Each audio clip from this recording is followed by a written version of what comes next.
지금 옷은 그런데 우리가 네. 액세서리, 그러니까 시계, 뭐 이런 종류 네. 액세서리류도 마찬가지일까요? 그런 것도.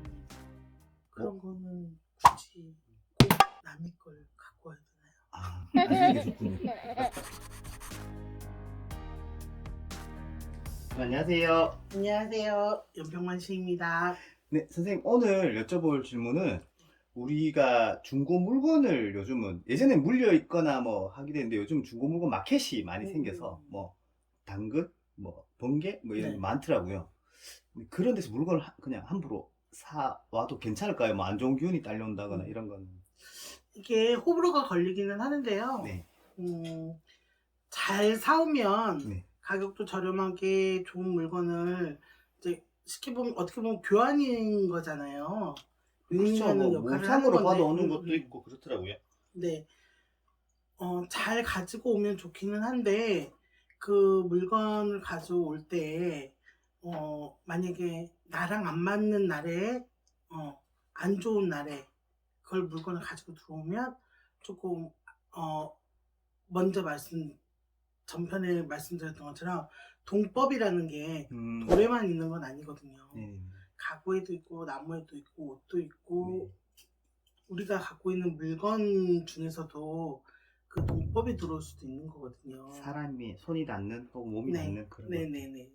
그렇기 때문에 이게 시기와 때가 잘 안 맞아서 갖고 들어오면 나한테는 좋은 물건일지 모르지만 내 기운한테 내 집안에는 그게 좋지 않을 수도 있어요.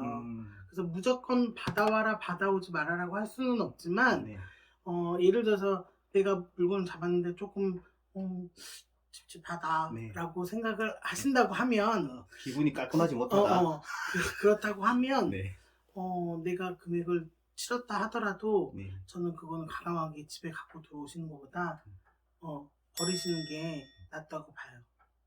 선생님, 제가 주변 지인이 이런 이야기를 한번 한 적이 있는데 전자제품 괜찮지 않아? 이렇게 이야기를 하더라고요.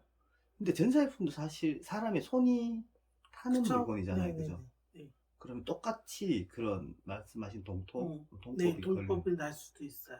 그러면 굳이 선생님 내가 가지고 오고 싶다면 어떤 방편이나 할 수 있는 게 있을까요? 예를 들어서 뭐 가지고 오고 싶다. 네. 그러면 우리가 옛말에 그러잖아요. 이사 올 때 아니면 물건이 들어올 때 네. 그 왕자 있잖아요. 네. 왕자 임금왕자. 임금 왕자를 써서 네. 우리가 보통 뭐 저희처럼 이렇게 결명주사가 있고 그런 게 아니기 때문에 빨간 볼펜이나 매직으로 왕자를 크게 쓰셔서 그냥 흰 종이에? 흰 종이에 깨끗한 흰 종이에 그걸 쓰셔서 거꾸로 붙일 때는 거꾸로 해서 뭐 한쪽 면 안 보이는 뒤나 밑에다가 붙여서 제품 갖고 들어오시는 게 낫고요. 선생님, 거꾸로라고 하는 건 옆으로 눕히란 말이죠. 쉽게 말하면 왕자가 내천자처럼 이렇게 세워. 됐잖아요. 그렇죠. 네. 네. 그러면 이게 위고 이게 아래잖아요. 네. 그럼 물건을 갖고 붙일 때는 네. 이렇게. 완전히 뒤집어서. 완전히 네. 뒤집어서 이렇게 붙이는 거예요. 네. 이제 이해는 됐어요. 이해가 예. 됐죠. 왜냐면 뒤집어도 별 차이가 없을 것 같아서 저는 그걸 여쭤본 근데 거예요. 이렇게 쓰다 보면 밑에가 그렇죠. 조금 더 커지거든요. 길어지죠. 거꾸로 해서 물건은 이제 전자제품 같은 거는 네. 거꾸로 해서 갖고 들어오시는 게 네. 있어요. 뭐 바닥이나 옆면에 붙여서. 네, 굳이 보이지 않는 부분에다가 네. 하시는 물건도 있고 이게 꼭 국한된 건 아니에요. 전자제품 같은 거는. 네네네. 새 물건 내가 돈을 주고 사오는 새 물건이라도 나랑 안 맞으면 그럴 수 있기 때문에 그럴 때는 조금 이렇게 이런 식으로 예방을 해가지고 네. 갖고 들어오시는 것도 좀 위험을 좀 줄이는 네. 그런 역할을 한다고 보이거든요. 그리고 이제 옷 같은 거는 전자제품이나 무슨 물건 같은 거는 뭐 가지고 들어올 수도 있고 뭐 구매를 할 수도 있고 그렇게는 할 수는 있는데 솔직히 저는 옷은 조금 이렇게 얘기하면 혼날 수도 있고 야단을 맞을 수도 있기는 한데 뭐 공사판이나 막 그런 데서 막 입을 옷이라면 네. 굳이 물건을 사셔도 상관은 없다고 봐요. 네. 근데 내가 아는 지인의 옷이라던가 정말 저 아이가 너무 옷을 이쁘게 입었어 깨끗하게 입었어 그러고 뭐 좋은 물건이라고 하면 내가 아는 사람이잖아요. 그러니까 그런 거는 갖고 들어올 수는 있다고 봐요. 네.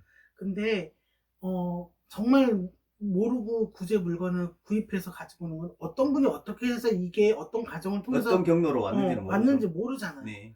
그리고 이 옷을 입었던 주인이 어떤 분이었는 것도 모르는 그렇죠. 거잖아요. 그렇기 때문에 가급적이면 구매를 조금 안 하시는 분들, 자제를 해주시는 어. 게.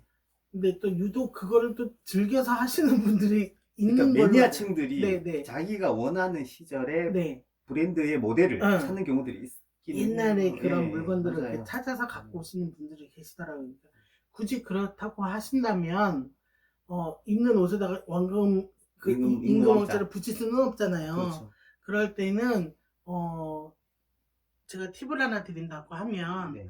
물건을 가지고 와서 우리 요새는 다 화장실 있잖아요, 집에. 장시장, 네네. 화장실. 아, 화장실, 네네. 가지고 들어와서 화장실 변기 네. 위에 그 물 수족관 있잖아요. 다만 물 네네네네. 있는데 네. 거기다가 하루 정도는 묵혀 넣었다가 그리고 나서 입으시는 게 어떨까라는 생각이 들어요. 무조건 안 된다고는 할 수는 없는 뭔가 나쁜 거잖아요. 거를 털어내는 겁니까, 선생님? 그런 기운이 있다고 저는 생각을 하거든요. 네네네. 그걸 얘기를 하면 너무 시간이 너무 길어버리니까. 네. 그래서 물건을 가지고 왔거나 입는 옷일 경우에 저는 이제 제가 원하는 물건이거나 새로 사는 물건이라도 조금 오늘 날이 안 맞는 것 같아. 이거는 이제 저는 이제 무속인이니까 저는 제 나름대로 하기는 하는데, 그럼 옷 구제 물건을 갖고 오시면 이거는 예방이에요. 그런 화장실에다가 하루 정도 묵혀놨다가 그 다음에 깨끗이 빨아서 저한테 입는 게 네. 그게 좋은 방법이지 않을까. 그리고 가급적이면 안 사시는데 옷은 네. 안 사시는 게 좋기는 한데, 또 그 나름대로 매니아층들이 있기 때문에 그걸 가지고 제가 사지 말아라고 할 수 있는 거는 아니잖아요. 그렇기 때문에 만약에 그런 옷들을 만약에 구입해서 가지고 온다면 이왕이면 화장실 한 번쯤 네. 하루 그렇게 저녁 놔두고 예방을 하시는 것도 좋지 않을까라는 생각이 들어요. 지금 옷은 그런데 우리가 액세서리, 그러니까 시계 뭐 이런 종류? 네. 액세서리류도 마찬가지일까요? 그런 것도? 그런 거는 굳이 꼭 남의 걸 갖고 와야 되나요? 아, 아시는 게 좋군요. 네, 알겠습니다. 감사합니다. 네.